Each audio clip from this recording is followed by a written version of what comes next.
Muy buenas tardes, qué gusto estar aquí y ver tan nutrida la sala.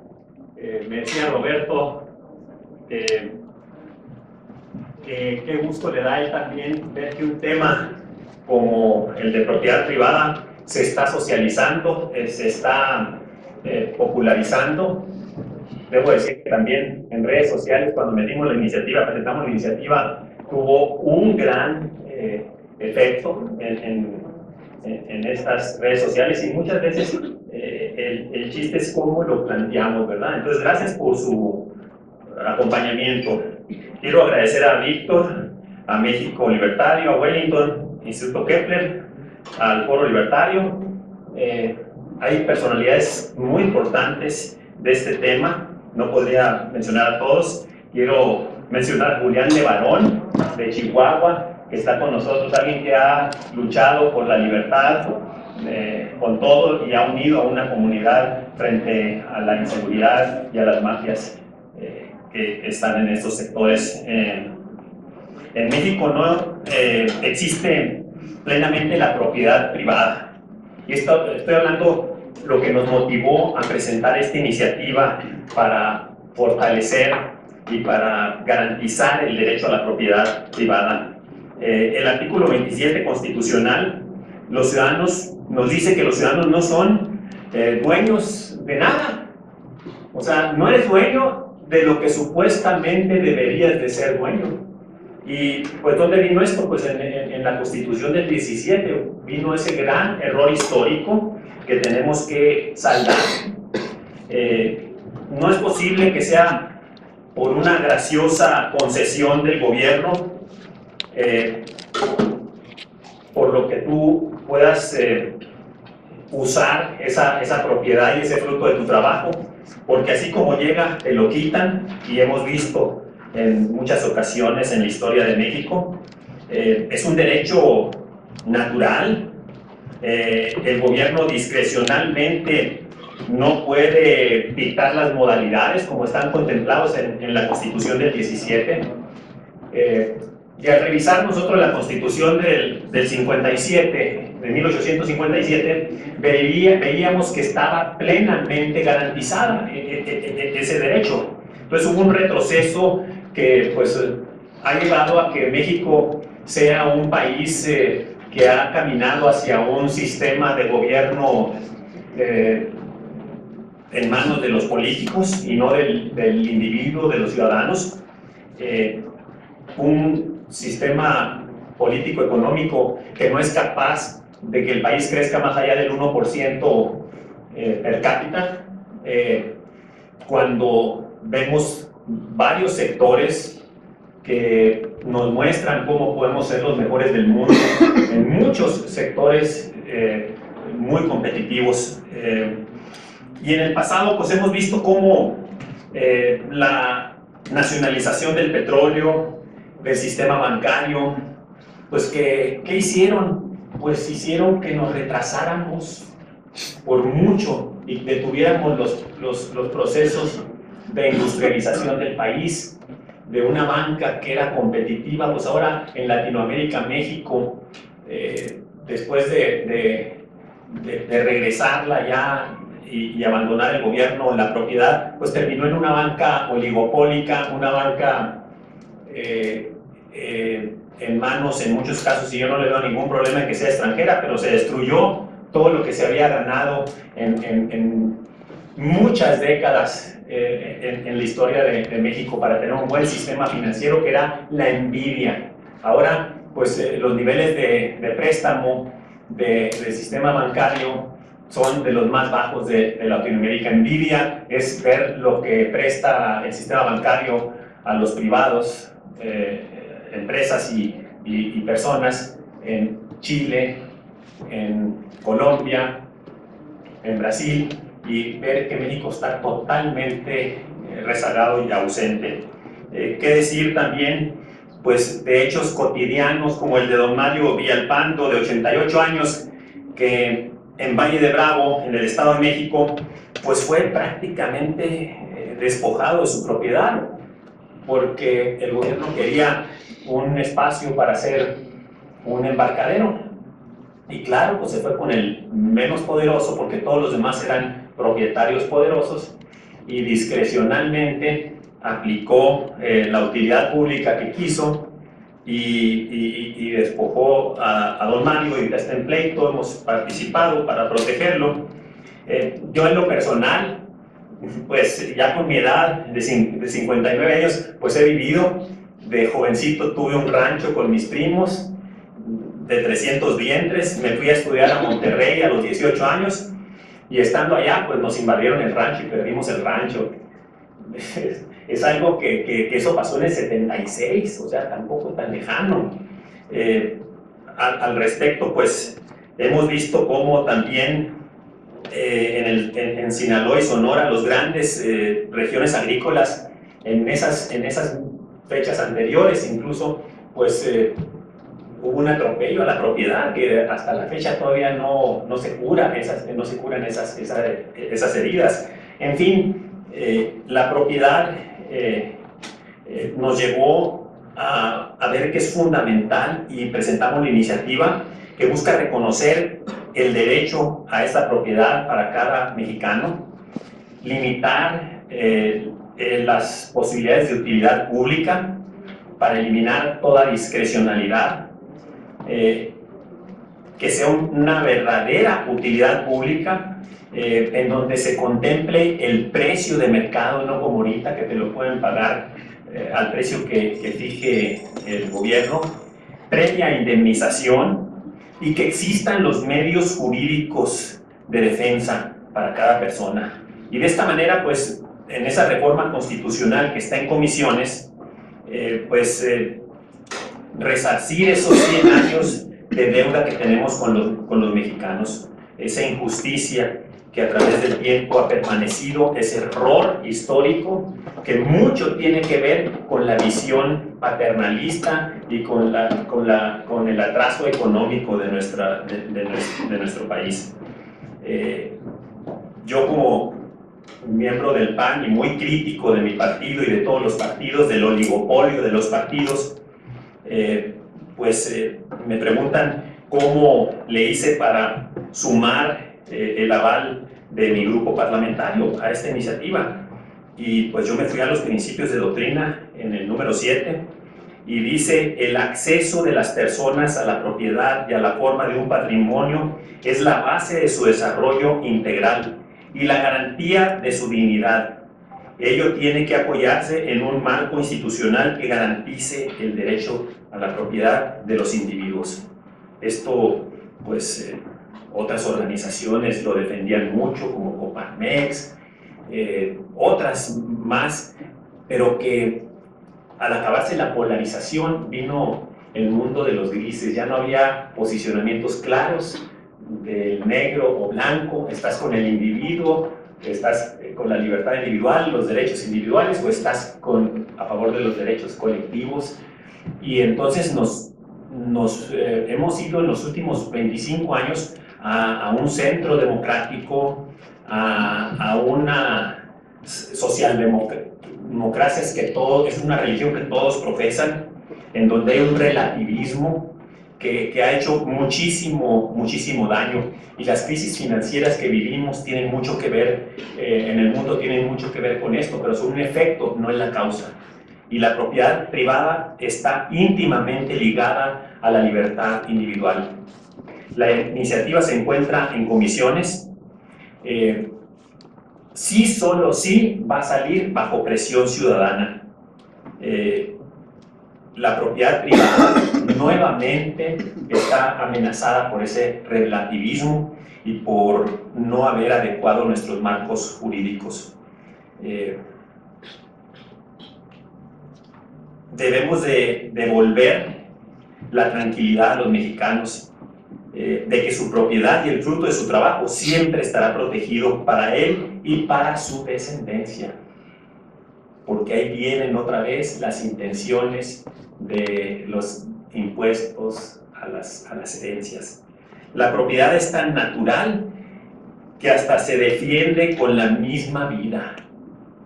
Es tan de la persona que estás dispuesto a todo cuando te la quieren robar.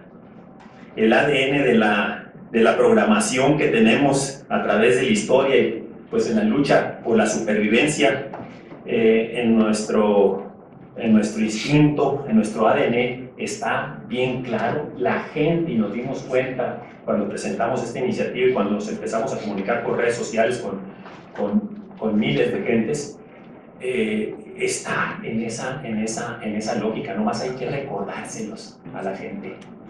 Y cuando les recordamos a los políticos y los que hacen los políticos con esa supuesta propiedad colectiva o con un bien común o justicia social que ya no sabe uno qué significa, pues la gente dice, no, es mi propiedad, es el fruto de mi trabajo y mi trabajo es para mi familia o para quien yo quiera que sea, no para que un político decida por mí.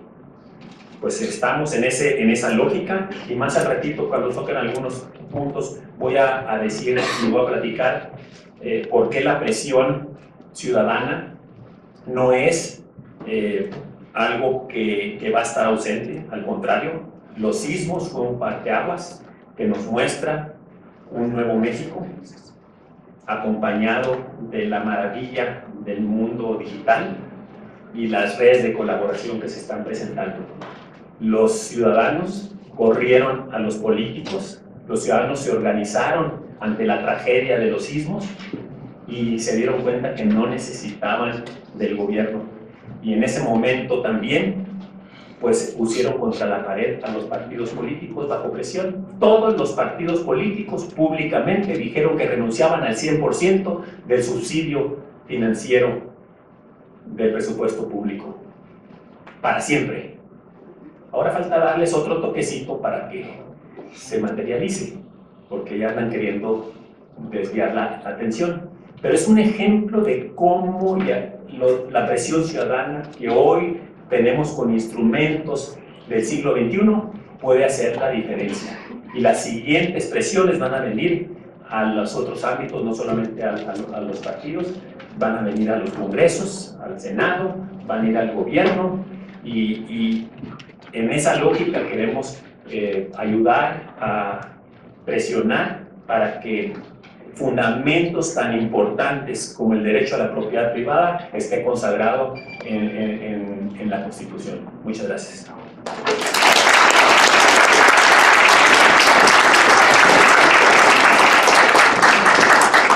Agradecemos al senador Borges por su intervención. Invito a nuestros visitantes que tomen los espacios que quedan vacíos para que nos podamos sentir un poquito más cómodos. A continuación cedo la palabra al maestro Gerardo Garibay Camarena. Él es maestro en Ciencias Políticas y Gestión Pública, abogado y catedrático en diversas universidades, articulista y editor del portal wellington.mx. Adelante. Muchísimas gracias. Antes que nada, agradecerle al senador, a todos los que organizaron este evento, que han hecho posible que nos reunamos el día de hoy para hablar acerca de esta iniciativa que, lo digo con absoluta certeza, es la iniciativa más relevante en presentarse en el Poder Legislativo de este país, probablemente en los últimos 30 o 35 años, por el impacto que tendría en la sociedad en caso de aprobarse, y que vamos a estar impulsando desde la sociedad, desde los partidos, desde las asociaciones civiles para que así sea. Y quisiera compartir con ustedes 4 reflexiones.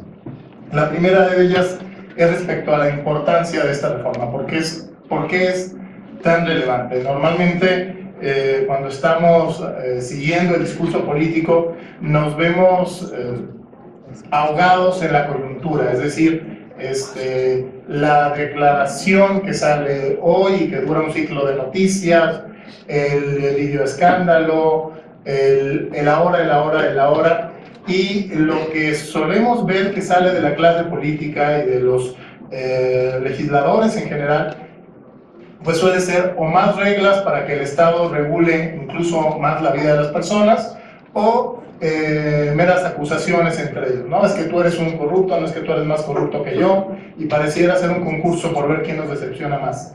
Entonces, cuando sale esta iniciativa del senador Borges, la verdad es que fue la mayor alegría que por lo menos yo he tenido en cuanto al analizar el panorama político y legislativo de este país a nivel federal en los últimos años, porque es una iniciativa que no es muy extensa en cuanto a lo que pretende modificar.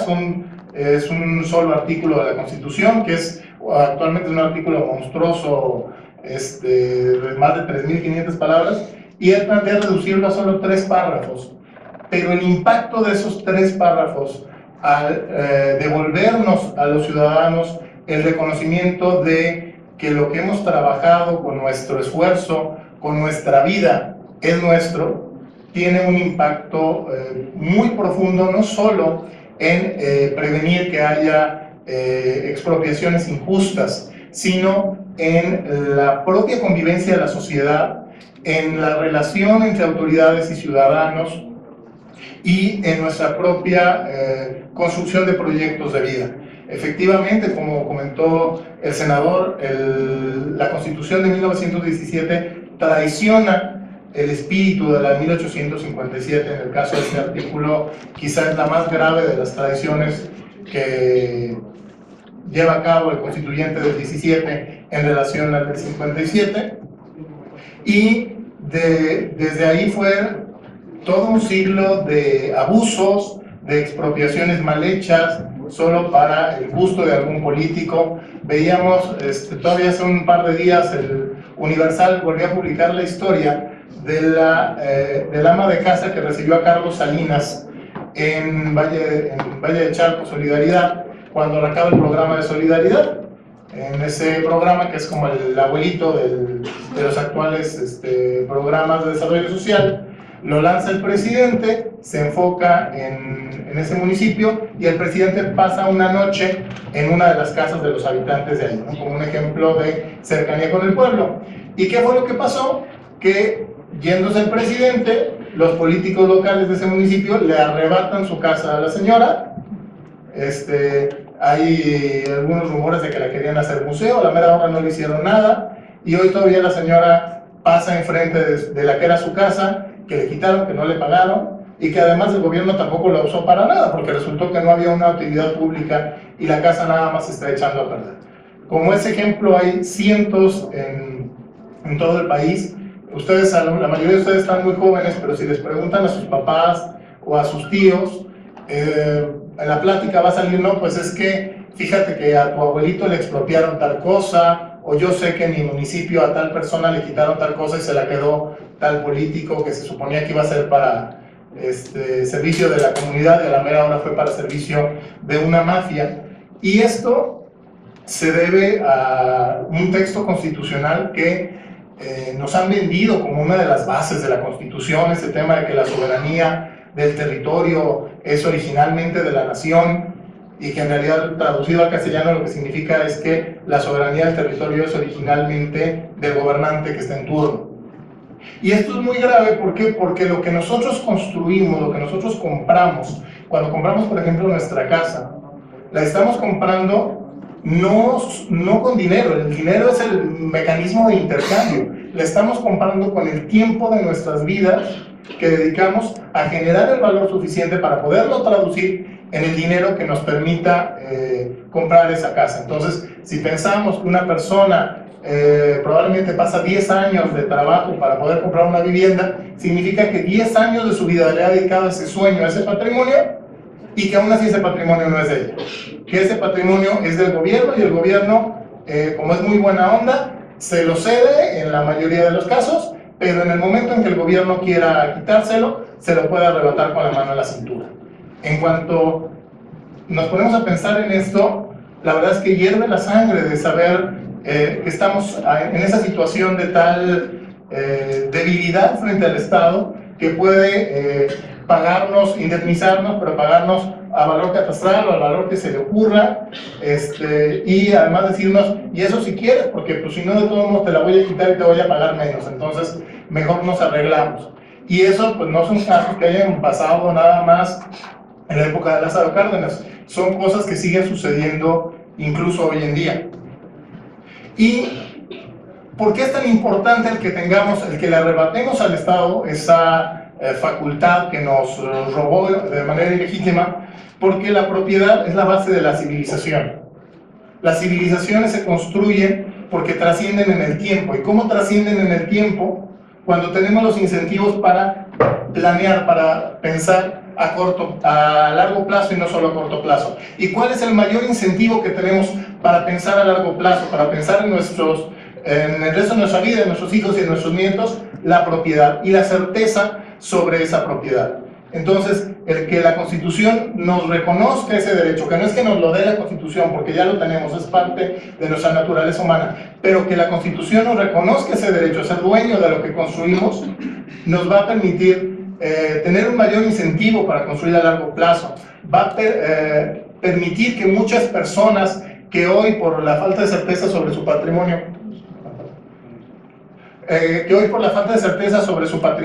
piensan a corto o a mediano plazo, puedan empezar a pensar a largo plazo, teniendo la certeza de que una vez que compraste tu propiedad es tuya. Y si es que el Estado, por alguna razón muy específica, la va a expropiar, no va a ser por un capricho, sino que va a tener que demostrar que efectivamente hay un interés público, que no va a pasar como le pasó a la señora de Valle de Chalco, que nada más le quitaron su casa y luego no hicieron nada ahí. Tiene que haber un interés público demostrado y tiene que pagarse a precio de mercado. ¿Y eso qué implica? Bueno, que podemos pensar a un mayor largo plazo, que vamos a tener una mayor certeza sobre nuestro patrimonio. Y además, lo más importante de esta reforma va incluso más allá del mero ámbito material. Yo estoy convencido de que si se aprueba esta reforma constitucional, va a traer consigo un impacto muy benéfico en el estado espiritual, digamos, de la nación. Esto se oye muy místico, pero déjenme bajar un poquito. Una de las mayores quejas que hay sobre el sistema político en México es el paternalismo. Lo escuchamos en todas las campañas políticas, se lo escuchamos a los políticos de todos los colores. Es que el paternalismo está mal, el logro filantrópico del que también hablan los politólogos. Pero ¿por qué hay un Estado paternalista? ¿Por qué se sostiene ese Estado paternalista? Porque durante muchos años se nos ha construido la imagen de que somos niños, de que somos infantes al cuidado de papá Estado. ¿Y qué mayor símbolo de que somos infantes al cuidado de papá Estado que el hecho de que papá Estado es el dueño de nuestros juguetes, nuestras casas, nuestras empresas? Sí, nos deja jugar con ellos, pero el dueño es él. ¿Y cuál es el mensaje que nos está enviando el gobierno a través de esta regulación, de esta redacción actual del artículo 27? Tú, ciudadano, eres inmaduro, tú, ciudadano, eres incapaz de tomar tus decisiones, tú, ciudadano, no eres soberano sobre ti mismo y sobre lo que construyes. Entonces, pues eres un niño. Y entonces eso genera un círculo vicioso en el cual la gente dice, bueno, Estado, resuélveme la vida. ¿Por qué? Pues si yo soy tu hijo, tú eres mi papá, resuélveme la vida. ¿Cómo vamos a cambiar eso? Dando ese paso de la niñez a la edad adulta, a la madurez. ¿Y cuál es la diferencia entre un niño y un adulto? Que el adulto se hace responsable de sus actos, de sus hechos, de sus obras, y tiene la libertad para decidir qué hacer con ellas. Entonces, si somos propietarios, verdaderamente propietarios de lo que hemos construido, vamos a pasar a ser esos adultos, vamos a dejar de ser súbditos y vamos a ser realmente ciudadanos. Yo oigo que PRI, PAN, PRD, Morena, PES, Humanista, bueno, eso ya desaparecieron, pero todos los colores hablan de la importancia de construir ciudadanía y que tenemos que tener la ciudadanización. Bueno, vamos a ser ciudadanos dejando de ser súbditos, porque en estos momentos, para efectos prácticos, en muy buena medida somos súbditos y no ciudadanos. ¿Qué es el súbdito? El súbdito es aquel que está sujeto a la voluntad, al capricho del gobernante. Y entonces, el ser súbdito también tiene, entre comillas, sus ventajas, pues porque el súbdito no siente que no tiene que responsabilizarse, y entonces por eso escuchamos que todo es culpa de Peña Nieto, incluso aquellas cosas que no son realmente culpa de él, porque seguimos teniendo una mentalidad de súbditos. El Estado es dueño de mi persona, es dueño de lo que yo hago, y por lo tanto él me va a cuidar y se va a responsabilizar de mí.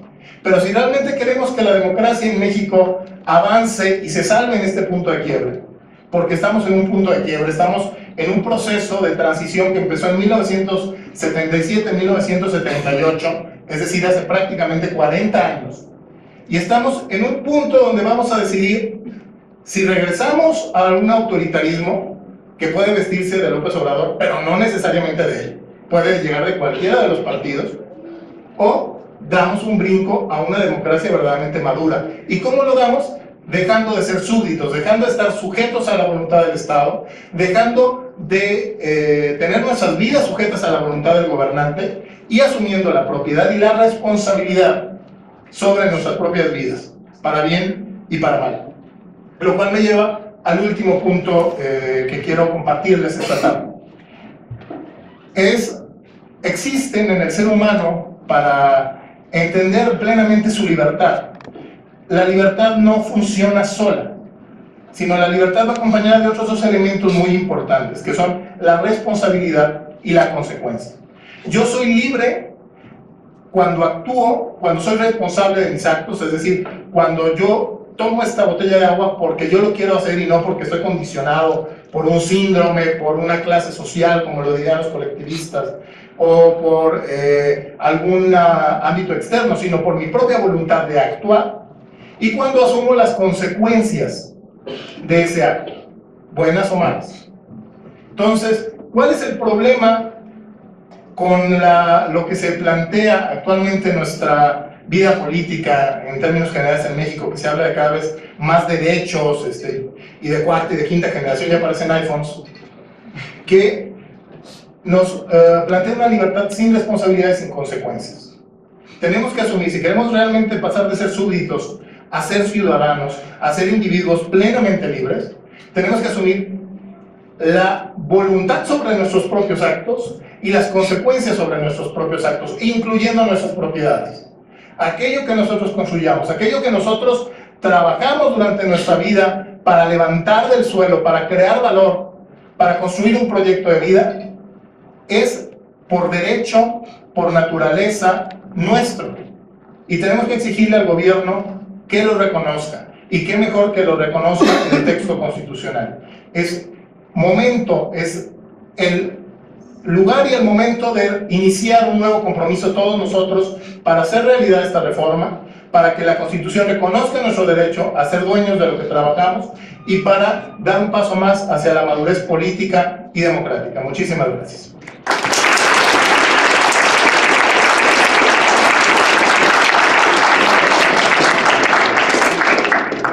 A continuación, el licenciado Juan Pablo Sánchez Flores, quien es abogado y director general del despacho Sánchez Mejía y Asociados, también es coordinador del Comité de Derecho Agrario, Rural y Urbanístico de la Barra Mexicana del Colegio de Abogados AC. Le cedo la palabra.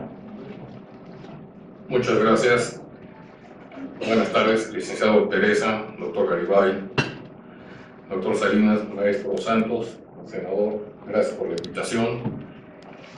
Siempre he comenzado cuando me invitan a una plática que la necesidad de hacer hombre y a la mujer. Y lo voy a decir por varios aspectos. Senador, su propuesta yo creo que viene a la época, viene realmente a la necesidad actual de que necesitamos en este país. Estamos efectivamente ante un cambio histórico, que lo estamos viviendo nosotros, pero hay algo que a mí, y yo creo que a todos ustedes, les da orgullo, es el ser mexicano. Por una sencilla razón. Nosotros tenemos una cultura que no fue de hace 100 años. Es una cultura que tenemos más de 100 años. En su proyecto, senador, pone usted que el derecho a la propiedad privada es ante todo y sobre todo un derecho humano fundamental y su defensa descansa principalmente en esto. Estoy totalmente de acuerdo, es una cultura, es algo que nos ha prevalecido durante muchas décadas a los mexicanos y a los habitantes dentro de la República. Quiero mostrarles un antecedente de una cédula real del 24 de mayo de 1571, expedida por el rey Felipe II, una ley denominada la 27, que dice: para que los indios puedan vender sus haciendas con autoridad de justicia. Esta, en pocas palabras, establecía que era cuando los indios vendieran sus bienes raíces y inmuebles conforme a lo que se le permitía, era ante una almudena pública, ante una subasta. Desde entonces ya tenían prevalecido los españoles la identidad de la propiedad ante los mismos indios. Posteriormente, ya con Ignacio Comonfort, hubo una ley de desamortización de bienes de manos muertas que decía en su parte considerativa, en la 1, que a mayores obstáculos para la prosperidad de la nación es la falta y el movimiento de una gran parte de la propiedad para la riqueza pública, justificando el plan de Ayutla, que fue un decreto. Esto lo sacó de modo por su parte, que dice que la parte de la propiedad privada es parte eminentemente económica de nuestra nación, y efectivamente ya desde entonces ya prevalecía, ya había un cuidado, un manifiesto de lo que era la propiedad.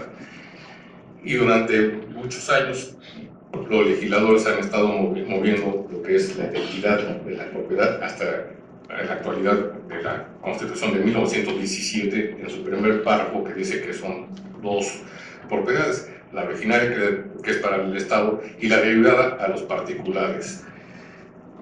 Yo soy abogado litigante en materia agraria, y pues hace mucho tiempo mi padre también estuvo litigando, y nos hemos encontrado problemas, como lo han platicado el senador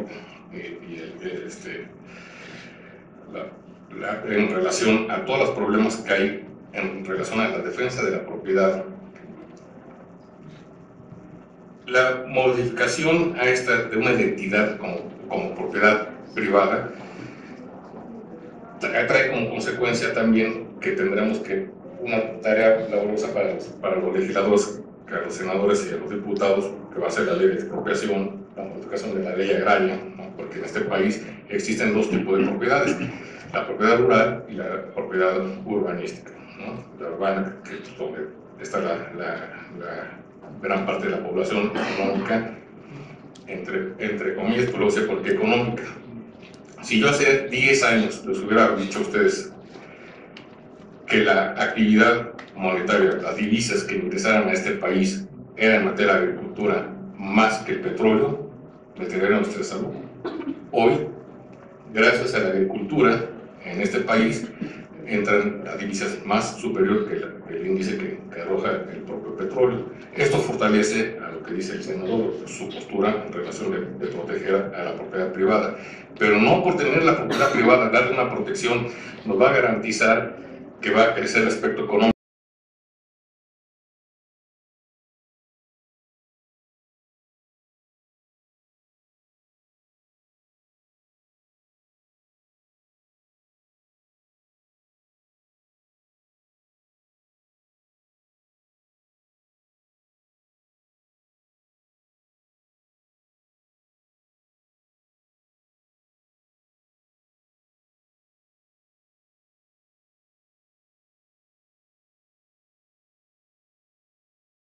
Se debe fomentar una cultura actualizada.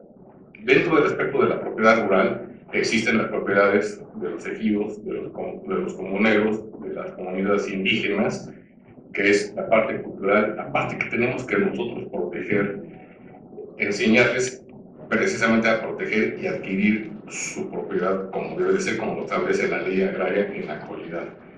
La desincorporación de un ejido, que era una colectividad forzosa que le habían dado el gobierno de hace mucho tiempo, pero el antecedente es del Calpulli, cuando los aztecas ya también tenían adecuadamente organizadas las propiedades en aquel entonces. El antecedente, como les acabo de mencionar, que es el Calpulli de los ejidos, pero para aquellas personas, aquellos campesinos cerca de los poblados, les daba para poder trabajar. En los años 70, con la ley de la reforma agraria, fomentaron el reparto agrario, el famoso reparto agrario, que en la actualidad ya no hay tierras que repartir. Ahora tenemos que entrar a un proceso de darles a esos ejidatarios, a esos comuneros, las propiedades que se merecen. Por lo tanto, tenemos una cultura, el antecedente no es de hace 100 años, desde el origen de nuestras comunidades indígenas. Hay competencia, yo creo que sí hay competencia económica en nuestro país. Podemos demostrarle no solamente a los mexicanos, sino a nivel internacional, que los mexicanos organizados, como pusieron como ejemplo ahora con el sismo, organizados podemos crecer este país.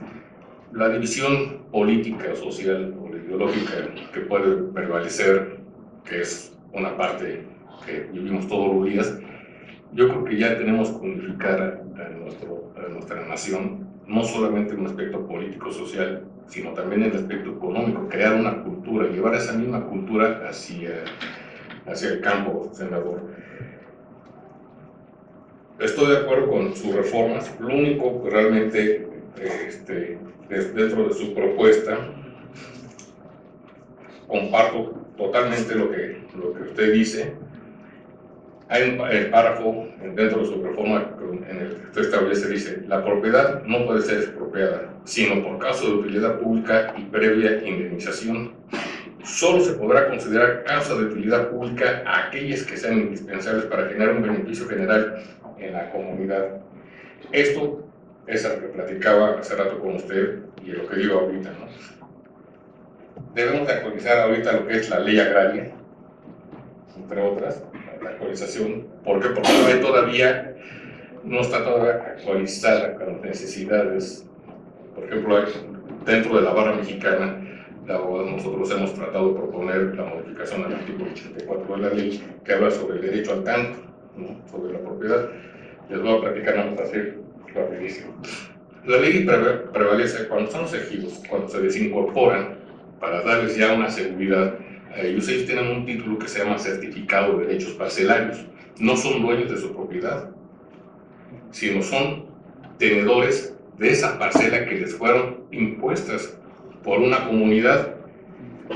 Esa comunidad se rige, voy a hablar del ejido, bajo una asamblea, y tiene su autoridad, que es el comisariado ejidal, que son los que deciden al final a quienes determinan esas parcelas.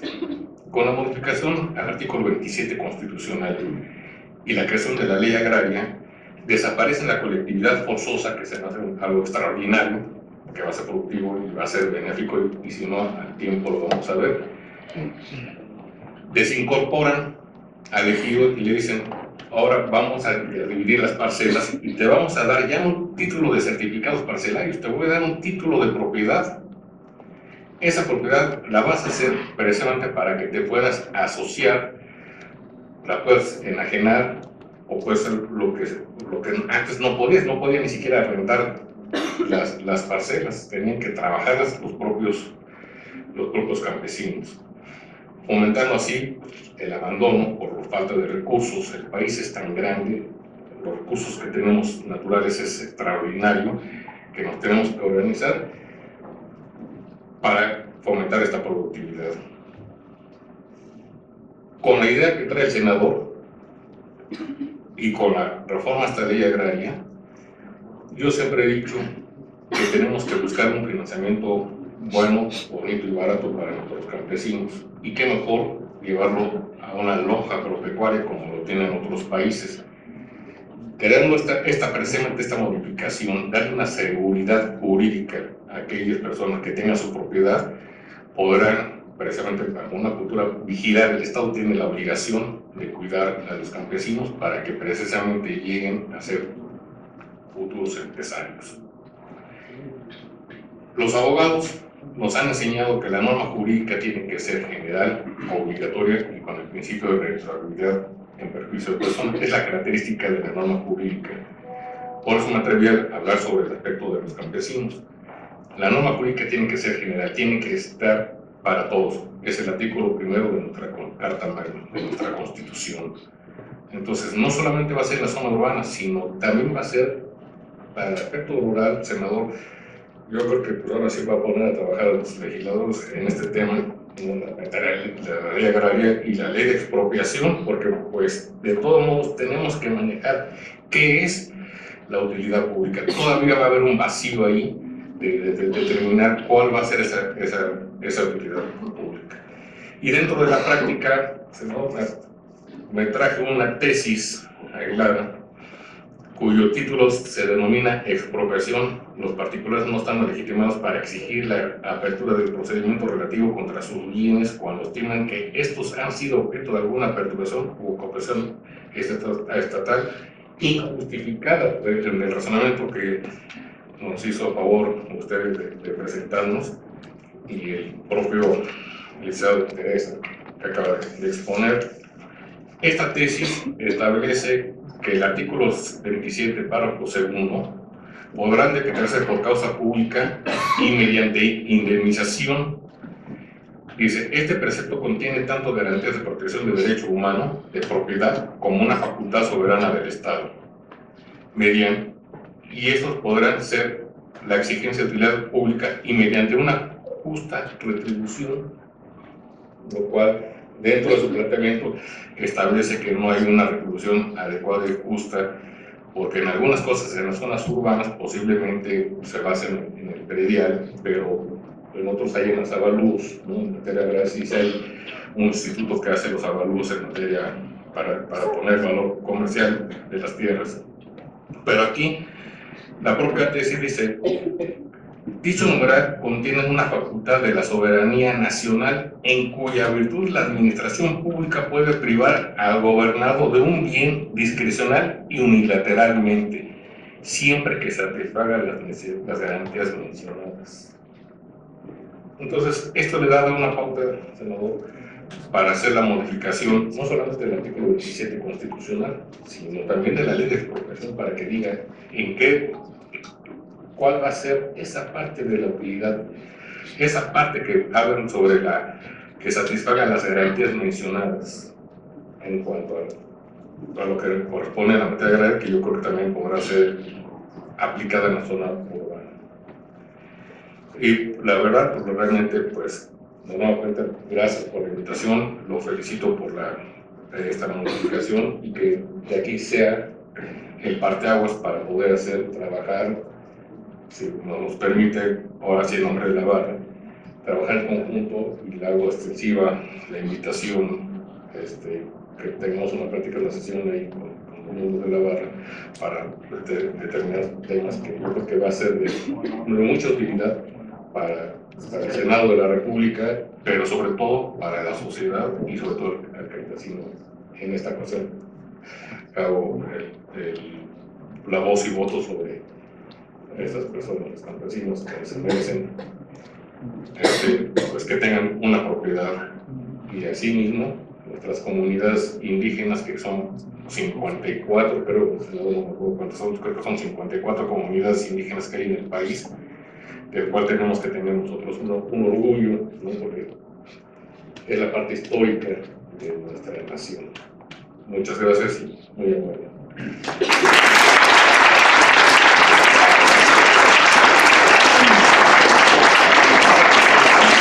Agradecemos al licenciado Juan Pablo Sánchez Torres por su intervención.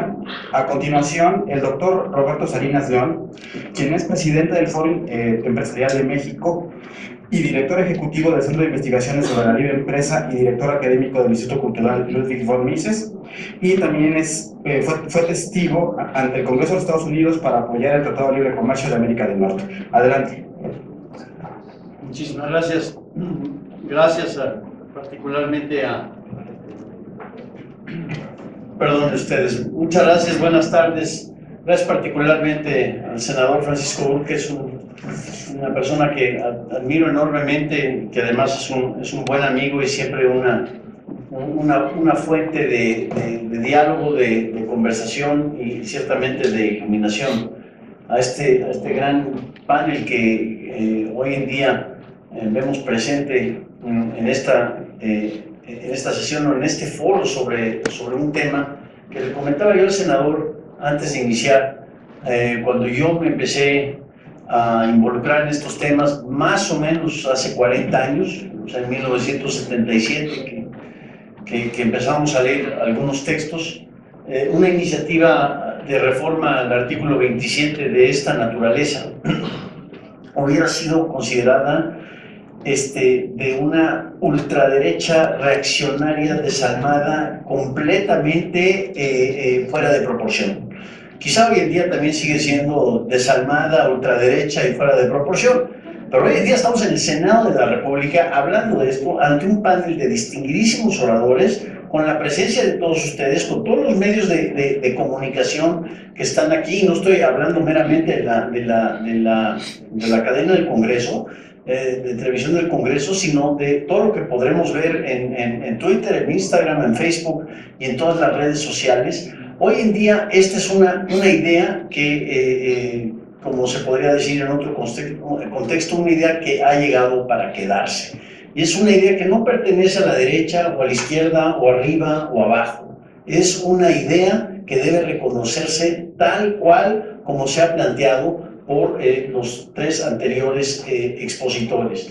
Primero, como un instrumento imprescindible para darle certeza a la economía de largo plazo, al quehacer económico en el largo plazo, pero también un concepto en donde, hablando de propiedad y del derecho, de los derechos de propiedad, sean vistos como algo que es esencia y consecuencia de un sistema de justicia que hoy nuestro país carece y que es absolutamente imprescindible simplemente para poder ser ciudadanos. Es decir, en términos filosóficos, tanto por razones deontológicas como por razones consecuencialistas. Y creo que en ese sentido podemos interpretar la iniciativa del senador Márquez, que ojalá sea iniciativa de varios otros y no meramente del senador, y que no sea algo aislado. Yo repito, haber platicado de estos asuntos entre un puñado de 15 gentes hace 40 años y hoy estando aquí hablando de esto, creo que nos hace una diferencia muy positiva y tiene que ser algo que debamos celebrar. Ojalá en el futuro podamos también acudir a la barra de abogados, podamos estudiar con detenimiento este maravilloso dato de las remesas por concepto de agricultura y no de petróleo, y bueno, podamos interpretar cómo cambian las circunstancias y cómo cambia el mundo, pero lo que no cambia es la regla de oro, o esas leyes sencillas para nuestro mundo complicado, como diría el gran pensador jurídico Richard Epstein, y una de ellas es el derecho a la propiedad. Esto es lo que nosotros vemos en esta sencilla modificación en términos textuales, pero profunda modificación en la forma de pensar.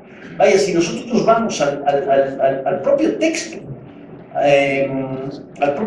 del artículo 27, que he tenido la oportunidad de leerlo y releerlo, y bueno, también a veces ha cambiado tantas veces que ya no sabemos cuál es la versión que es la relevante, que es otro tema, el tema de la inestabilidad jurídica constitucional de nuestro marco constitucional.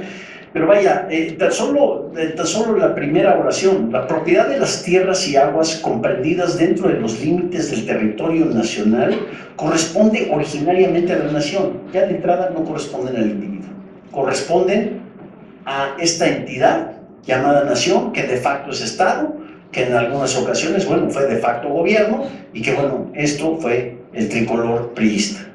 Pero sigue siendo, puede ser panista, con todo respeto, senador, puede ser petista, perredista, de Morena, de quien sea. El concepto es el que está equivocado. No es que llegue o no el Mesías tropical o Margarita la Independiente, no, seguimos en las mismas si no cambiamos la forma de pensar que instruye desde la primera oración a un artículo que es el corazón del capítulo económico de nuestra Constitución. No hablo, y ciertamente reconozco la carencia de conocimiento de la tradición jurídica mexicana, pero del punto de vista de derecho económico, esta es una traición a la esencia y la consecuencia de lo que es el derecho de la propiedad. Es mucho más que se convierta el Estado, la nación, en que nos dé una graciosa concesión. Nos está quitando exactamente lo que es nuestro, lo que el ama de casa conoce en México.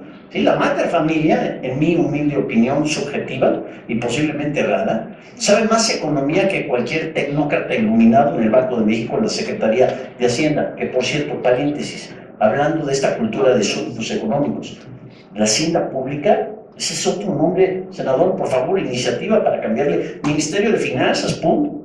O sea, Hacienda Pública es ofensivo, es feudal, pagamos tributos. Tributos. No, ¿verdad? O sea, se supone que paga una contribución para recibir algo a cambio. Bueno, no vean aquí lo que le dijo al secretario Mil, nuestro querido senador.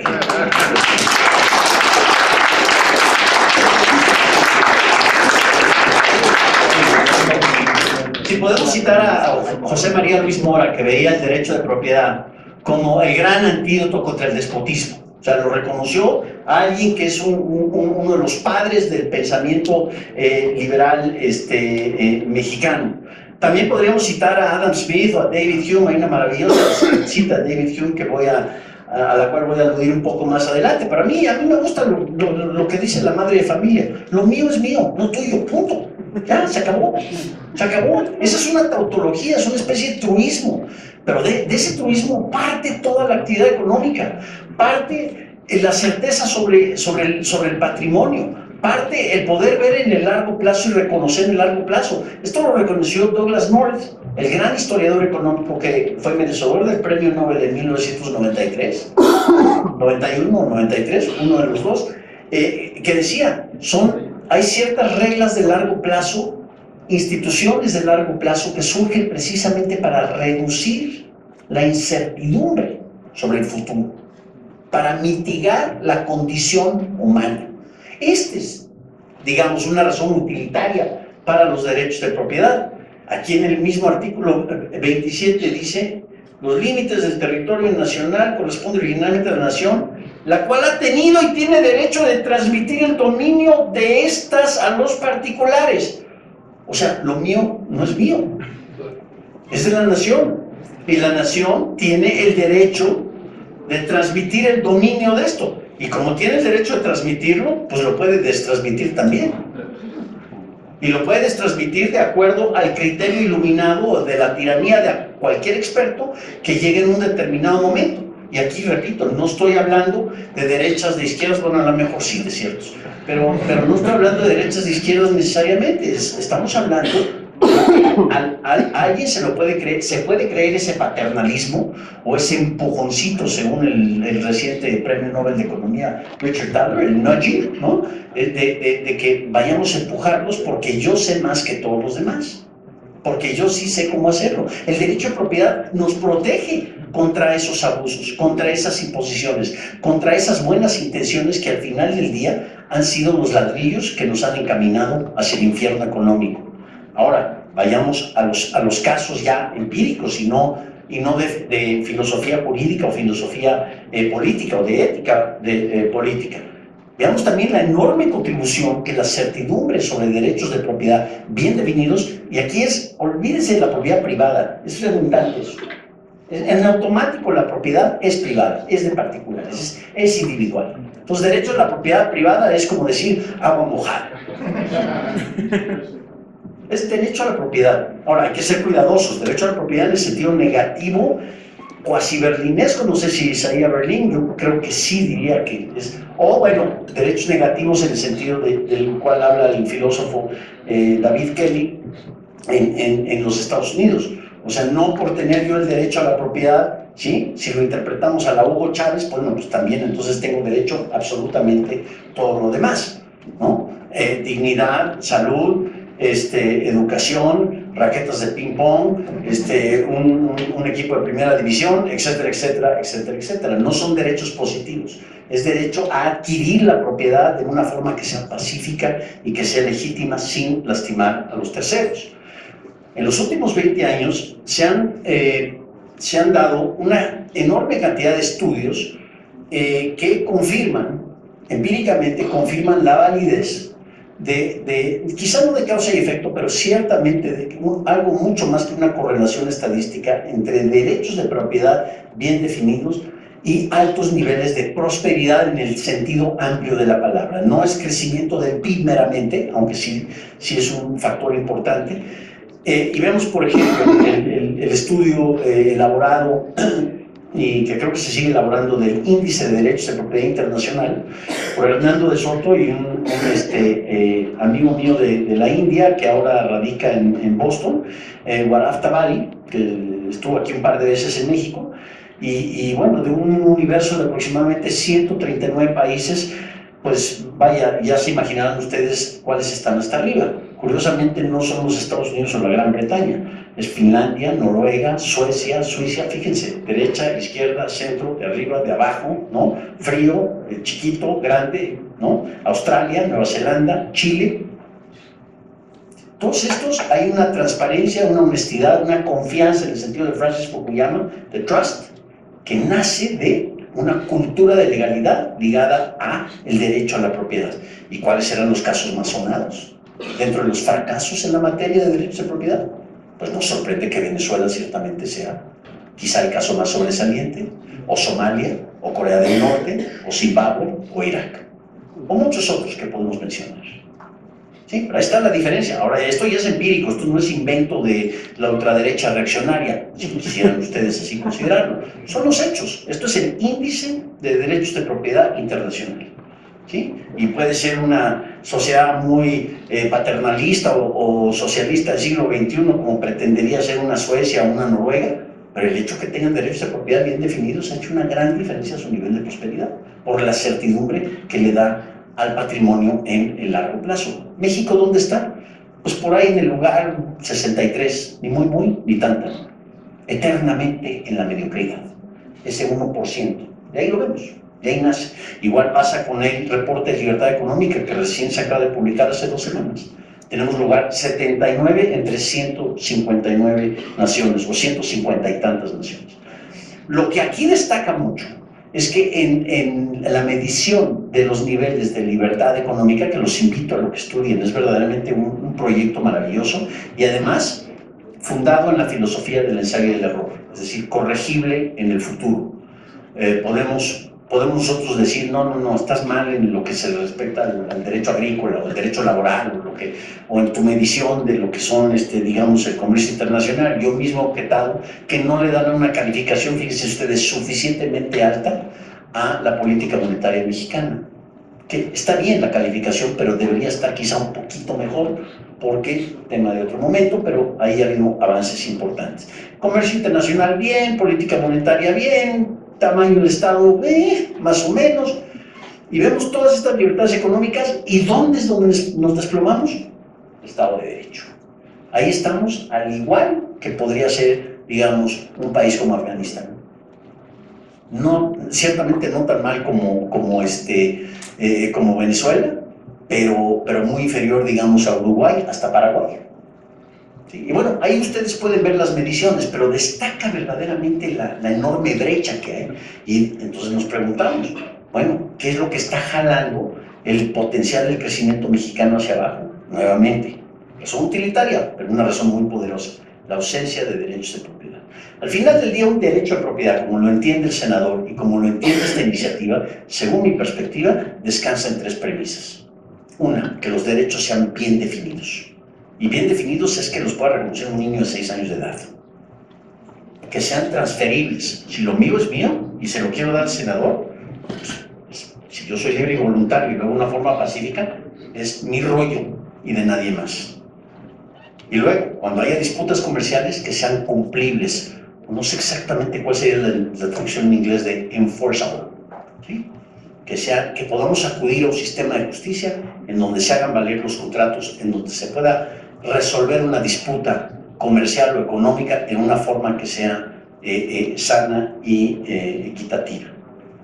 Así que, no por más, creo yo, que había mencionado que iba a citar yo a esta maravillosa cita de David Hume, no porque sea un filósofo inglés, pero creo yo de las grandes mentes en la materia, pero decía, la estabilidad de la posesión, transferencia por consentimiento libre y voluntario y la posibilidad de poder llevar a cabo promesas son condiciones esenciales de la paz y la seguridad de la sociedad. Dicho cristiano, como diría mamá, lo mío es mío, y eso lo debemos reconocer en lo que es el corazón del capítulo económico de la Constitución mexicana. Muchas gracias, felicidades.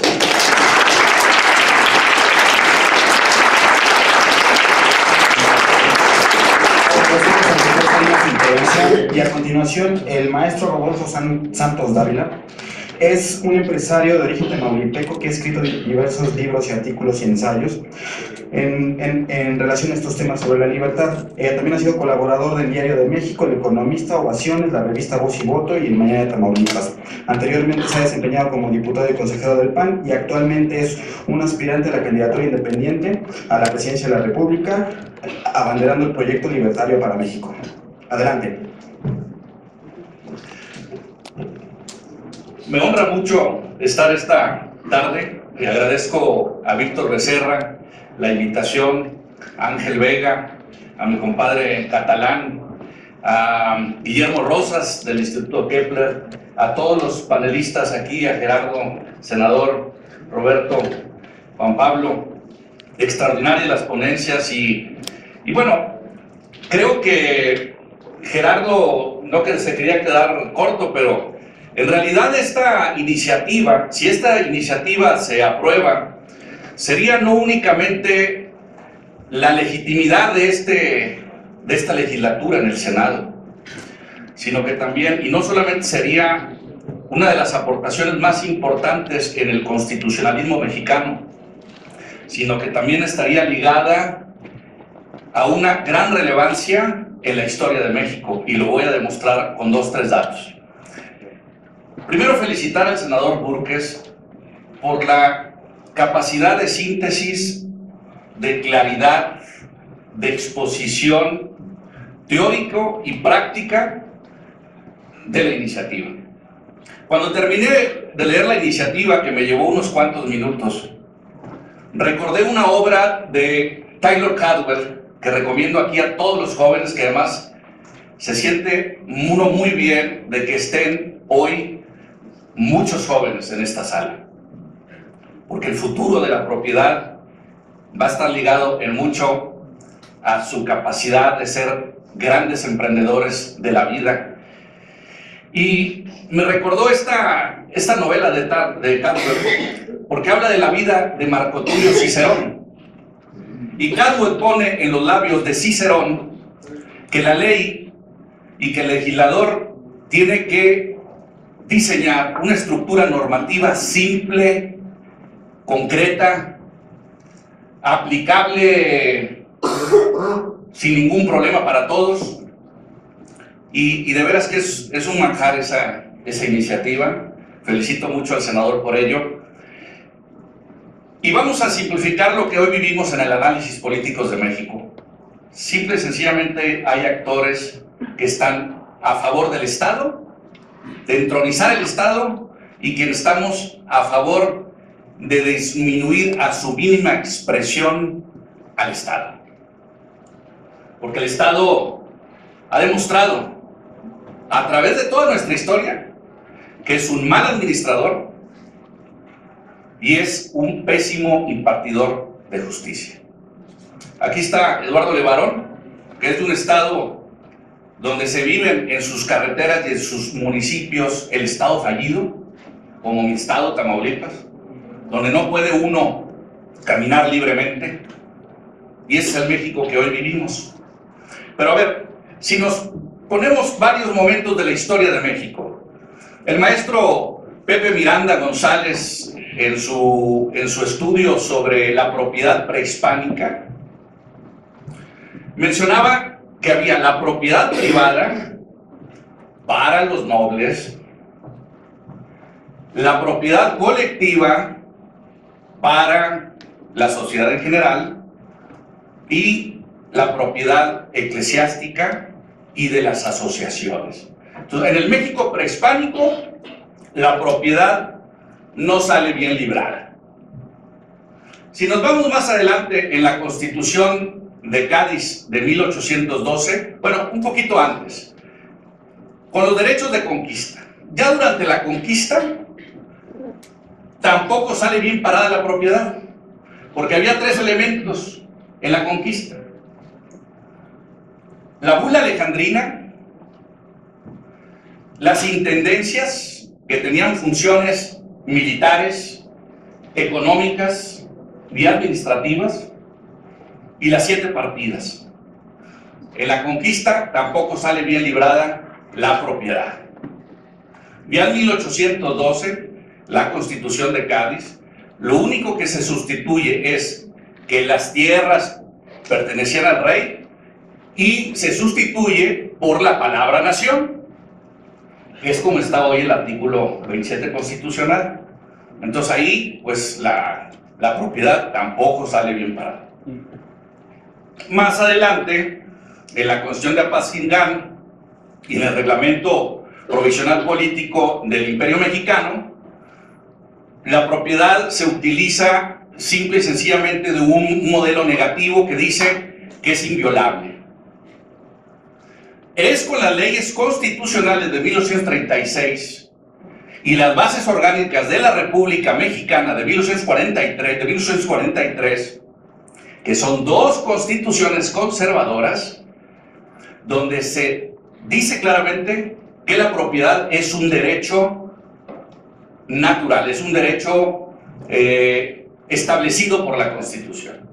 Ahí como que se salva un poco la propiedad en su historia golpeteada de años atrás, ahí como que se reivindica. En 1857 se habla ya en términos muy generales de la propiedad, se habla de libre comercio, pero hay algo que hay que dejar muy claro.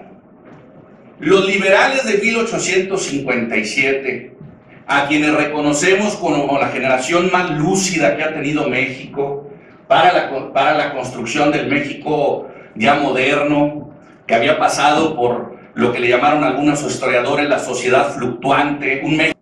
Algunos legisladores, una gran mayoría, que eran los que dominaban, eran liberales sociales. Leían a socialistas como Sismondi, como Fourier, como Proudhon, Melchor Ocampo, Lorenzo de Zavala, Mariano Otero, Castillo Velasco, Isidoro Olvera. Todos eran liberales sociales. Y pensaban que la propiedad tenía que tener una función social. Ahora, ¿qué creó la Constitución de 1857? La del 57, que la ponemos como la Gran Constitución de México, tiene el gran problema de que se desamortizan los bienes eclesiásticos, pero esos bienes, al desamortizarse, quedan en manos de unos cuantos.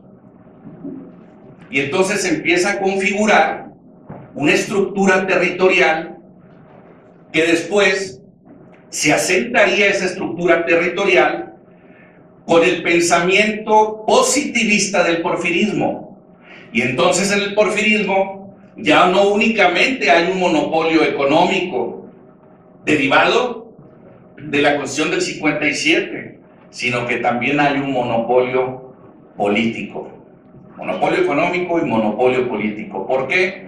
Porque la propiedad se concentra en pocas manos.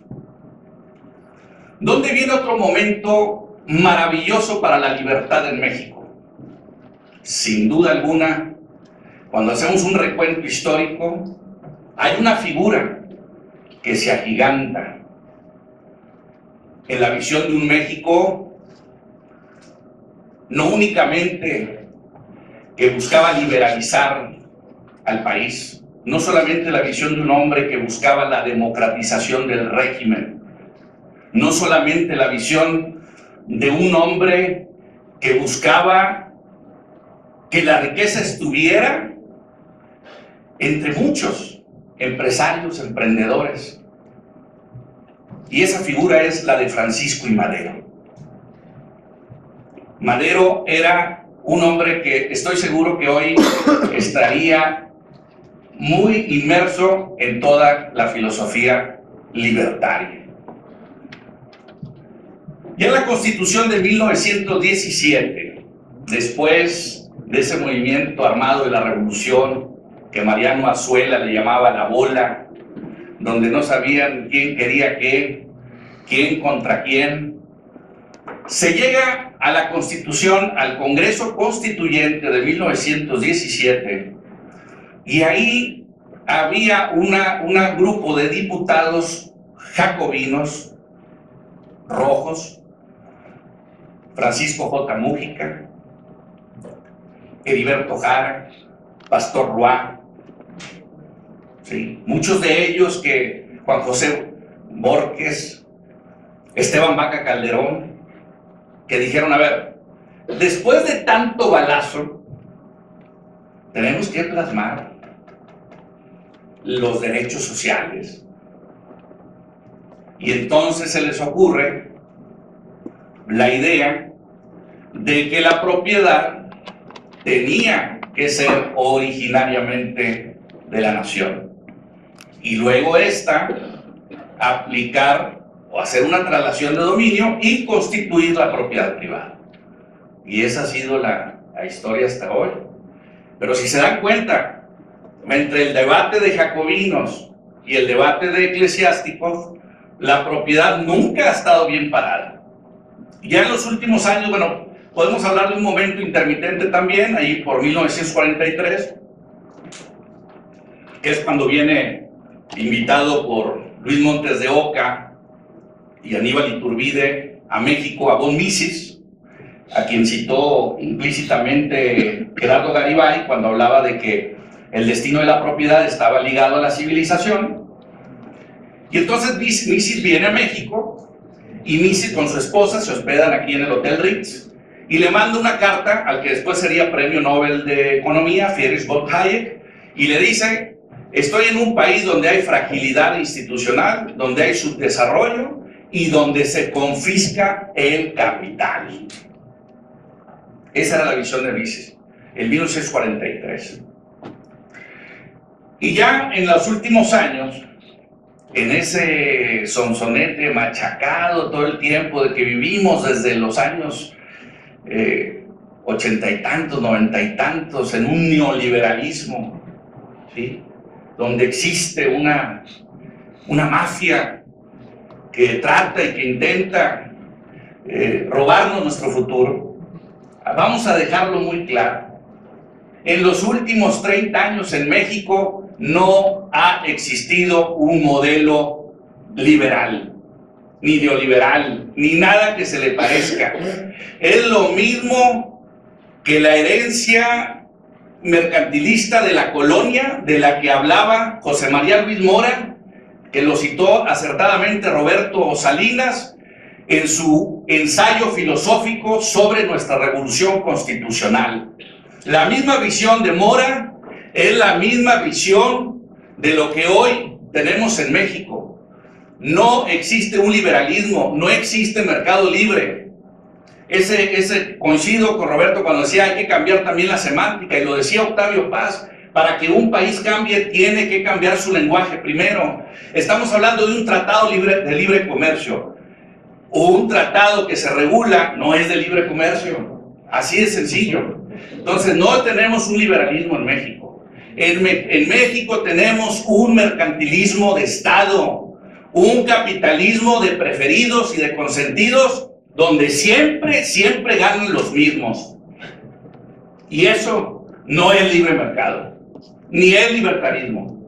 El libertarismo es la raíz del pensamiento libre, de la conciencia libre y de los mercados libres, donde podemos comerciar, intercambiarnos productos, servicios, sin que nadie nos moleste.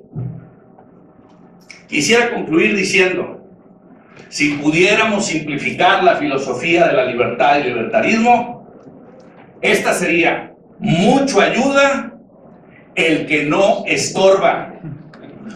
El gobierno no soluciona problemas, el gobierno es el problema. Muchas gracias.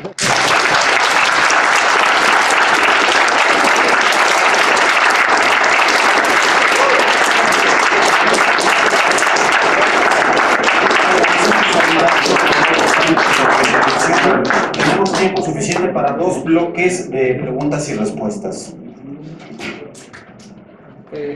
1, 2 y 3. Aquí, 3. Vale. Buenas tardes a todos, mi nombre es Elías Álvarez y me gustaría hacer una pregunta al que busque responderla. Bueno, más que una pregunta es una sugerencia. Está muy bien que reformemos el artículo 27 constitucional para que haya una garantía de la propiedad privada en el país, pero creo que también debe de venir de la mano de reformar algunos otros artículos, en especial el artículo 10 que habla de la aportación de armas. Creo que debemos tener la libertad de portar armas, sea cual sea, para poder defender nuestra propiedad y nuestra vida. En específico, me gustaría decir este último pedazo del artículo 10, que dice: hecha excepción de las prohibidas expresamente por la ley y las que la nación reserve para uso exclusivo del Ejército, Armada y Guardia Nacional.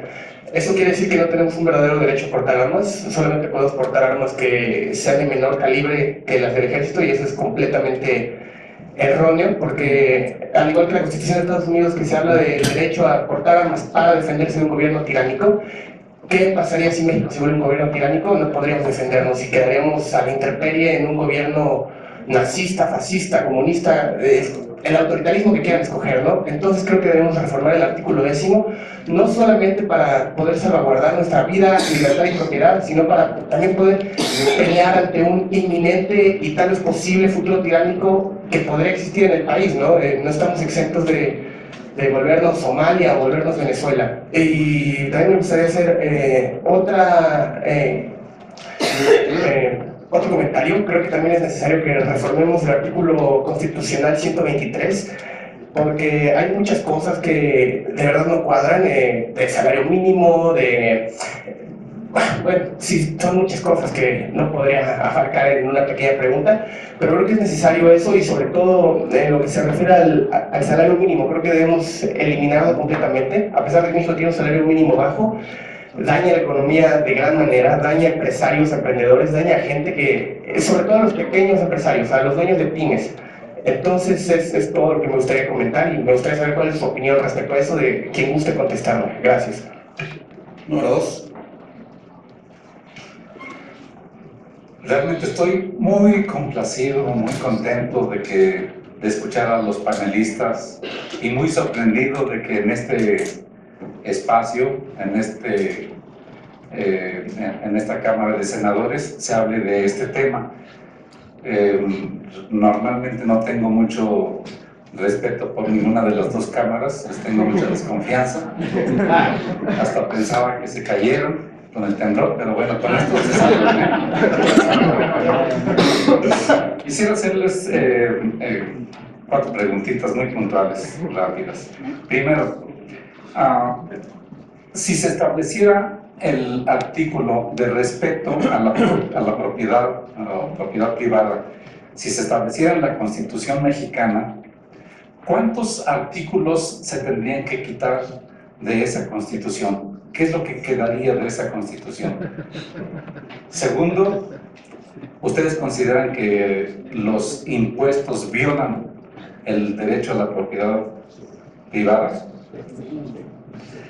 Tercero, ¿y qué ha sucedido en aquellos países en donde se ha establecido concretamente la abolición de la propiedad privada? Sabemos que hay países en donde de plano no existe, como Corea del Norte y Cuba. ¿Cuál es el resultado final de eso? Y la última pregunta: ¿el Estado, el gobierno, debe tener derecho a tener propiedades de Estado? Nada más. Gracias. Buenas tardes. Me da gusto primero coincidir con tantos libertarios. Mi pregunta es muy concisa. ¿Cómo homologan la reforma constitucional con el tercer párrafo del artículo 21 del Pacto de San José? Y quiero referirme a esto de forma muy precisa. Tanto la usura como cualquier otra forma de explotación del hombre por el hombre deben ser prohibidas por ley. Y en esto quiero hacer un acotamiento de lo que refiere el maestro Rodolfo. La explotación por el hombre por el hombre está prohibida. Pero ¿qué hay de la explotación institucional como ente gubernamental para el hombre? Esto está mal entendido. El hombre debe ser quien empodera la institución, entonces los derechos deben de estar garantizados para el hombre. Entonces mi pregunta, senador, es cómo homologamos el texto constitucional o la reforma con el Pacto de San José. Muchas gracias. Gracias. ¿Quién desea contestar la primera pregunta? La primera pregunta, la de las armas. Sí. Bueno, a ver, muy rápidamente, nada más, voy a relacionar muy brevemente, esa pregunta con esta pregunta. La mayoría del consenso internacional, el Pacto de San José, la Declaración Universal de Derechos Humanos, la Convención Interamericana de Derechos Humanos, la Comisión Especial del Desarme, del Comercio de las Armas, por ejemplo, el Tratado de Comercio de las Armas que aprobó el Senado hace 4 o 5 años aquí en México. La mayoría de esos gigantismos burocráticos están en contra o están siempre queriendo poner a raya a la libertad de comercio de las armas, la libertad de poder tener un derecho como es la propiedad, un derecho humano. Entonces, esos gigantismos que hoy son el consenso o ese nuevo orden, a aquellos que les gustan las teorías históricas conspiracionistas, ahí están, ¿no? O sea, esos gigantismos económicos, burocráticos y políticos son los que tratan siempre de limitar a la libertad. Yo estoy a favor de la liberación de las armas. Yo creo que el Estado, bueno, estamos proponiendo, de hecho, en nuestra jornada, en nuestra campaña, una ley de amnistía para la paz y la estabilidad de México. Y después, obviamente, el ampliar los conceptos del artículo 10 para el comercio de las armas. Yo, la verdad, sí creo que México, en su política exterior, debe de tener una posición mucho más proactiva. Creo que también hemos perdido mucho de nuestra tradición diplomática en los últimos sexenios para que nosotros también podamos jugar a la geoestrategia. Esto no es de que conozco al compadre, al yerno de Trump o que conozco a no sé quién y puedas dirigir la política exterior. O sea, la política exterior requiere un diseño geoestratégico y también poder, por los mecanismos jurídicos y diplomáticos, decir, no estamos definidos en cuanto a estos temas de nuestra postura, nuestra tradición libertaria, que es esta, ¿verdad? Y vamos en contra de cualquier tipo de gigantes. Muchas gracias. Bien, para la segunda, ¿alguien quiere completar la respuesta? Me gustaría tocar el tema de las armas. Todas las políticas prohibicionistas lo que hacen es generar mercados negros, mafias, así lo podemos ver en la mafia de la vivienda. La mayor parte de la vivienda en este país, 500.000 viviendas, 900.000 viviendas que se inician año con año, están en el mercado ilegal, irregular, en zonas de peligro, en una mafia entre gobiernos locales y líderes, pseudo líderes invasores. Los autos importados, los textiles, protegiendo una industria, resulta que pues, por Tepito entra todo y las drogas, el comercio, pues le quitan la libertad al consumidor. Nadie está representando al consumidor en el Tratado de Libre Comercio. Están los productores, no están los consumidores. Y todo inicia con el consumo, y son los ciudadanos. Entonces, yo soy partidario de una política en donde impere la responsabilidad personal. Todas estas barreras nomás sirven para la corrupción y para ponerle camisas de fuerza a la sociedad, que esto después se convierte en negocio. Lo de las armas, pues aquí habría que verlo a la luz de la estrategia. Pues hay cosas que están ya muy maduras, como lo de las drogas, y todas estas ayudarían mucho a facilitar el que hubiera un entorno de seguridad y tranquilidad. Porque imagínate un país con menos mafias, con menos mercados negros, ¿no? Con menos delincuencia organizada, en donde siempre está el gobierno metido como rector de las mafias, así como el rector de la economía. Impuestos violan los derechos de la persona. No debo adelantar con las preguntas, ¿no? O lo comento de una vez. De una vez, sí, porque ya Impuestos violan los derechos de propiedad. Pues es el fruto de tu trabajo, es la extensión de la propiedad. Es terrible. Ya lo digo en el video de MIR, del 2012 a la fecha, cada mexicano paga 108% más de contribuciones fiscales per cápita o per familia para mantener al gobierno. Vean nomás qué equivocación, ¿no? Si a México lo va a mover el gobierno, los políticos, o lo van a mover los ciudadanos. La economía la hacen las familias, la hacen las personas. El gobierno es una ficción, no genera valor. Y la omisión de la propiedad, ya decía el doctor, pues todo lo que es antinatural, la naturaleza lo termina cobrando, ¿no? Entonces, lo que no hagamos nosotros para defenderlo, la naturaleza se va a encargar de destruirlo. Y eso es lo que pasó con los regímenes colectivistas, ¿no?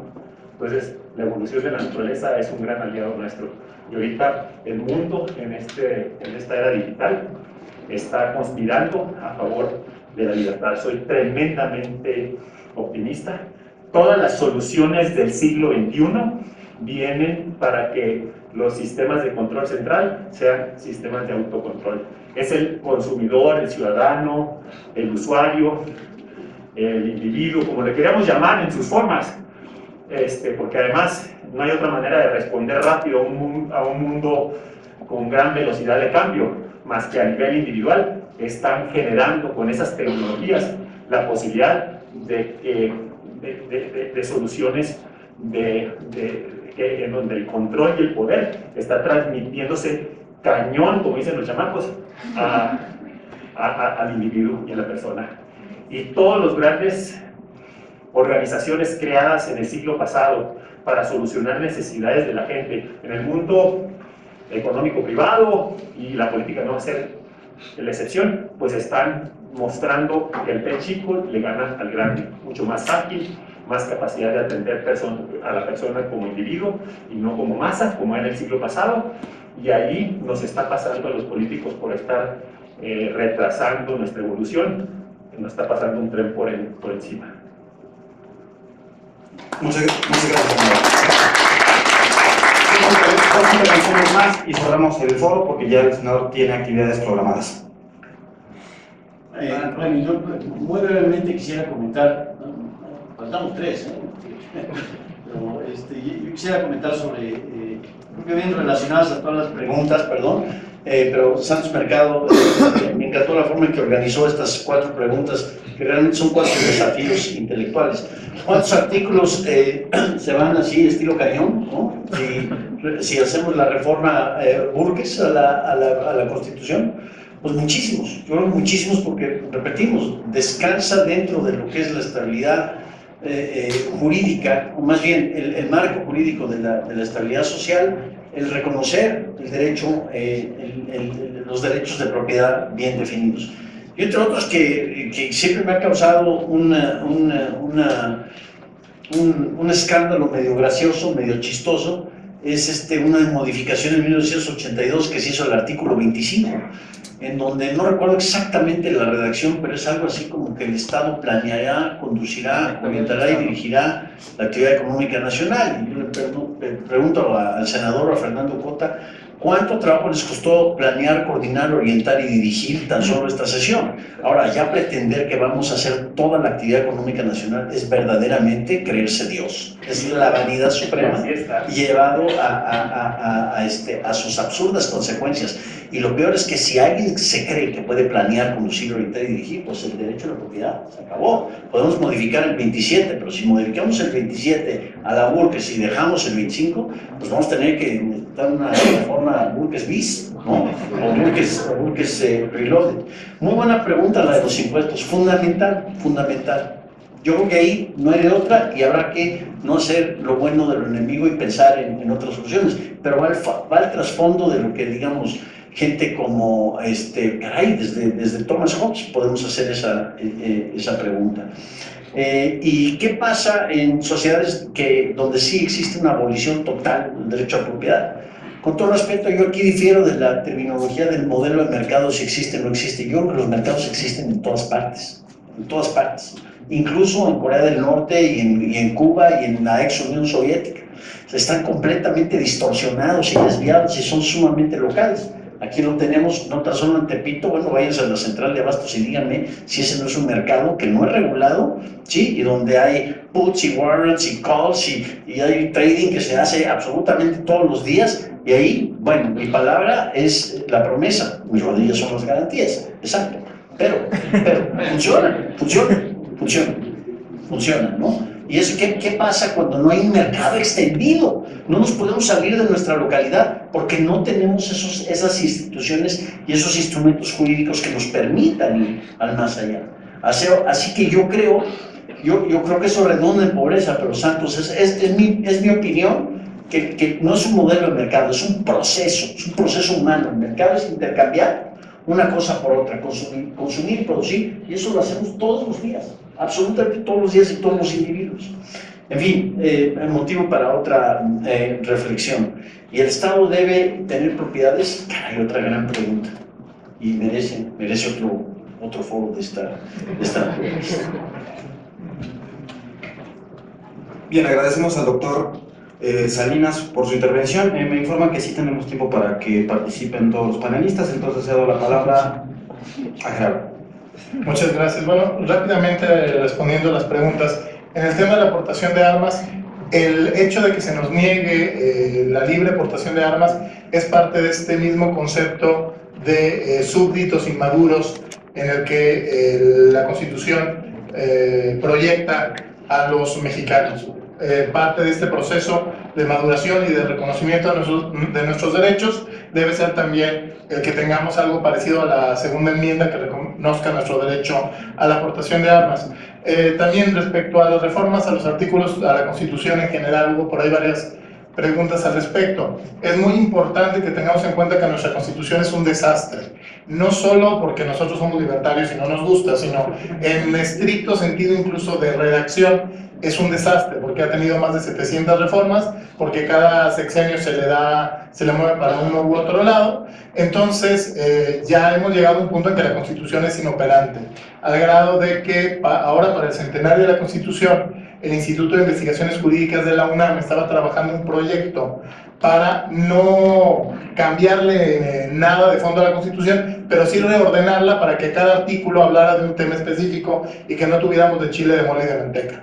Bueno, pues a pesar del peso que tiene el Instituto de Investigaciones Jurídicas de la UNAM, no lograron que esa iniciativa de reorganizar la Constitución se aprobara ahora como parte de los festejos del centenario de la Constitución del 17.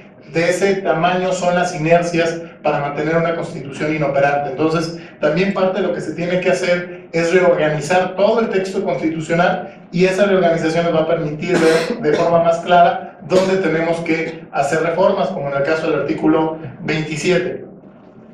Respecto al tema del Pacto de San José, y que se enlaza también un poco con las preguntas que hacía el doctor Santos respecto al si violan los impuestos el derecho a la propiedad privada, bueno, pues quien quiera conocer más acerca del planteamiento moral del sistema de gobierno basado en intercambios voluntarios, que luego también le dicen anarcocapitalismo o anarquismo de propiedad privada, pueden profundizar en lo que plantea, por ejemplo, Murray Rothbard en ese pequeño pero monumental ensayo que se llama Anatomía del Estado, que si no lo han leído se lo recomiendo mucho a todos los aquí presentes, y plantea un argumento muy lógico y muy sólido que amerita, por lo menos de cada uno de nosotros, el considerarlo seriamente.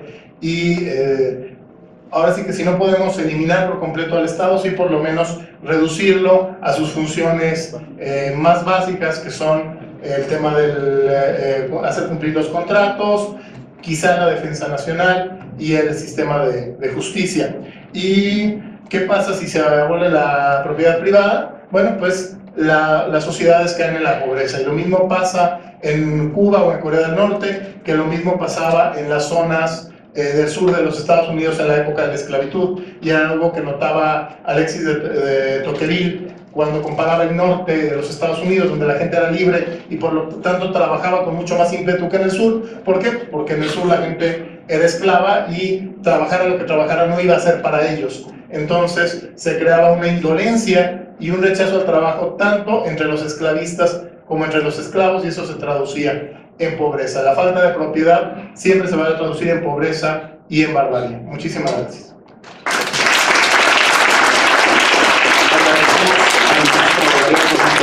Y finalmente, pues, cedo la palabra al licenciado Juan Pablo Sánchez para que cierre esta sesión de preguntas y respuestas. Me reitero la invitación a la segunda parte de este foro, donde nos acompañarán el maestro Bernardo Altamirano, el maestro Guillermo Barba, el doctor Manuel Molano y el diputado Jorge Triana. Les pido que una vez que termine este foro nos permanezcamos aquí para la segunda parte. Tenemos servicio de cafetería durante el receso. Entonces, licenciado. Gracias. Bueno, yo me declaro incompetente en relación a lo que es de las armas. Yo creo que sería bueno voltear hacia el país vecino que tenemos ahí, de la libertad de aportación de armas. Creo que hay un riesgo. Yo más bien estaremos preparados para tener las armas. Yo creo que no, o sea, pero de lo que te puedo opinar realmente. Lo otro, lo que dicen sobre el Instituto de Investigaciones Jurídicas de reordenar la Constitución, completando lo tuyo, yo creo que sí debería de ser así, porque derivado de los artículos constitucionales salen las leyes reglamentarias, y hablando de propiedades, este país tiene un territorio extraordinario, buenísimo, que nos ha dado la propia naturaleza. Lo único que tendría que ser el Estado es, y creo que es propuesta por parte del PAN, es la regulación del uso de suelo en cuanto a lo que es el tema tanto en zonas urbanas como en agrícolas, para darle el certificado de calidad de la producción de agrícola, como es el tequila, como es el café, plátano, etcétera, ¿no? Para que este país esté dividido ordenadamente desde el punto de vista de producción agrícola. En ese sentido, yo opino igual que el Instituto de Investigaciones Jurídicas, que sí se tiene que reordenar los artículos constitucionales. Gracias.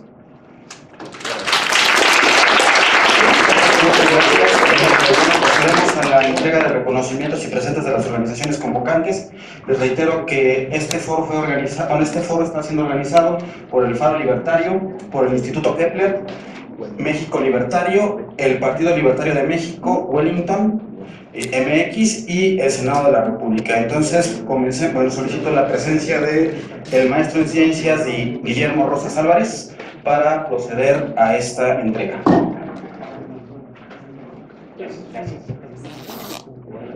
Iba a decir que vamos a entregar estos obsequios, pero lo diré más formalmente. Vamos a conceder los derechos de propiedad.